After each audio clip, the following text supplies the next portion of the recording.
Good morning and welcome to the machine shop. We're going to do a little quick tour here now to show you where everything is in the machine shop and tell you what machinery and stuff we have here.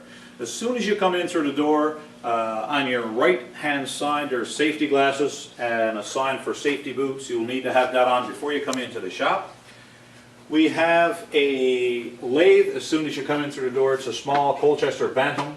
And when you look at the lathe, all of the tooling you'll need to operate the machine is right next to it. Each of the machines, and we're trying to do this with everything, has all of the tooling required to operate the piece of machinery right next to it. So there's a cupboard there, and you'll see that the tools are all there. They're clearly marked, so you can see that if there's one missing right away. We also have a sign that talks about any individual using the machine is responsible for cleaning it up after they're finished. If you use a piece of machinery, when you're done, clean the machine down. There's brushes, there's gloves, there's everything you'll need for cleaning. Sweep the machine down and sweep the floor around it. As long as you're cleaning up, you will be welcome back. Okay, as you move past the first lathe, we have another lathe. It's a small Mini-Mat Super 11. We have two of these in the shop. This one here, again, we have the tooling. There's a sign next to it. We have a fair bit of signage around the top, so if you're wondering about something, you can have an eye to the signage. It talks about best practices for cleaning up. When you're in doubt, ask. What that means is Caroline and myself are here techs in the shop, and if you're wondering about a piece of equipment, how to use it, where the tooling is, what speeds and feeds you should run at, please feel free to ask, and we will be delighted to show you that. We have a place here where we keep all of our cutting oils, fluids and stuff for oiling the machine, and cutting fluids. That's right behind the lathe, and you'll see there's a little sign up there for that as well. Right next to that we have a sander that we use. It's much the same as a grinder. We use it for different materials and stuff, but it's a sanding station. There's a vacuum that's attached to that helps keep the dust down. Right out in front of that we have a bandsaw that we use for wood and aluminum only. It's not for cutting harder materials like steel. The blade runs much too fast for that, so we have a bandsaw as well.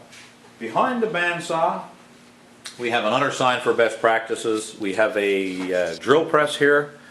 The drill press is, there's 3 or 4 in the shop, and all of the, usually the vices and clamps are usually around. If you don't see them, ask. There's a sign on the saw that says, notice bandsaw for wood and aluminum only, and again it reminds you about your safety glasses. So check the signage, there's lots of that around. Right next to that we have 2 brand new Clousing milling machines that we use in the shop here. All of the tooling should be next to the machine. There's a set of collets, there's vices and stuff that's around. Like I say, again, if you've got questions, ask. In between the 2 milling machines we have a tool cabinet that we use. On the doors of the cabinet we have a decimal equivalent chart, and we have a recommended tap drill size.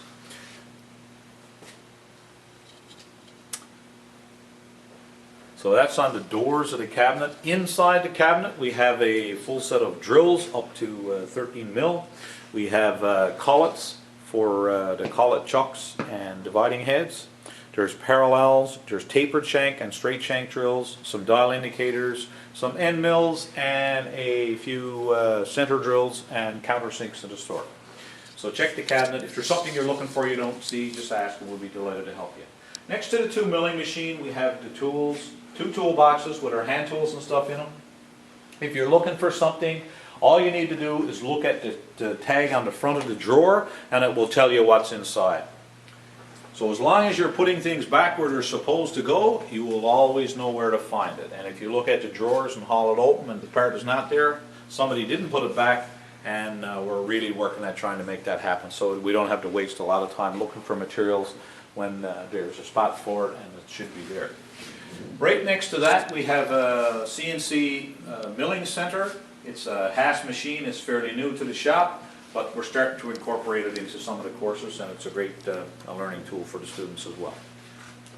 Next to that we have another one of our Mini-Mat machines, Maxi Super 11, and all the tooling is there for that. It's the same as the other one, so there's 3 small machines in the top, 3 small lathes, and we have 2 large ones. Just behind that lathe is the first aid station. The first aid station is where you'll find band-aids, eye wash, earplugs, and there's a sink here for cleaning your hands when you're done. Next to that, there's a grinder that we use for grinding steel. The grinder and the wheels on it are not designed for aluminum, brass, wood, or any other soft material like plastic. It just plugs up the wheel and it won't work. So make sure you're using the right tool for the right job, and everybody will be safe and sound.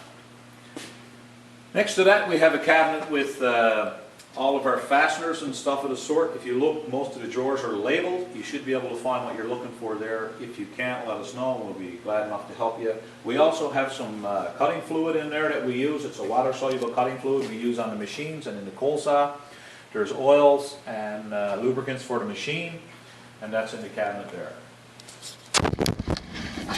There's a fire extinguisher next to that cabinet. When you walk through the two doors, you will see we have a coal saw. The coal saw is used for cutting off material like steel, brass, and aluminum. A couple of things you need to be careful of with this is that you're not trying to cut something that's harder than the blade, and if you are going to clamp something in, make sure it's the full width of the vise. We'll talk a little bit more about that when we do the machinery breakdowns. We have 3 more drilling presses here that we use in the shop. There's vices, there's clamps for all of that. We have a king lathe here. We don't use it a big lot. It's one of the bigger machines, but we do use it for production tech courses like that, or if we're turning some big materials. When we move down, we also have a ProLite CNC machining center. It's the first CNC that was introduced to the shop some years ago. It's still here, it still works. Not used a big lot, but it is here for students to use. We also have a table over here with all of our dividing heads, vices, spare parts for the milling machines and some of the lathe tools. There's a layout table next to that, which is a height gauge and a surface plate for layout and stuff of the sort. Right inside here, next to that, we have a stock room, which we use to keep a fairly good supply of materials. All of this material in here is available to the students, but it's important that you're keeping track of what you're using. We have some little bins here that we have scrap stock, aluminum, brass, plastic, and stainless. In fact, there's no real scrap. All of this stuff has value, so if you're using it, just keep track, and we'll make sure that it gets replaced so that we'll always have stock here in the shop for students to use. So back out in the shop again, there's a shear here for cutting up to 18 gauge aluminum or brass sheets and stuff. Right over here we have a brake that's used for bending, and right behind that we have a new Mazak machining center. It's a CNC lathe that's a fairly new addition to the shop, and we're in the process of tooling and training so that we can also introduce this to the students and take advantage of the accuracy and production abilities of this machine. So there you have a quick tour of the shop. Hope that's helpful. Like I say, if you have any questions about the machine shop, where stuff is, what you should use, and if you're wondering about something that you'd like to use, it's been a while since you used it, be sure and ask. Caroline and myself are always here in the shop. There will always be one of us here, if not two, and we'll be delighted to give you a little tutorial or a little breakdown on how stuff works. And have a great day.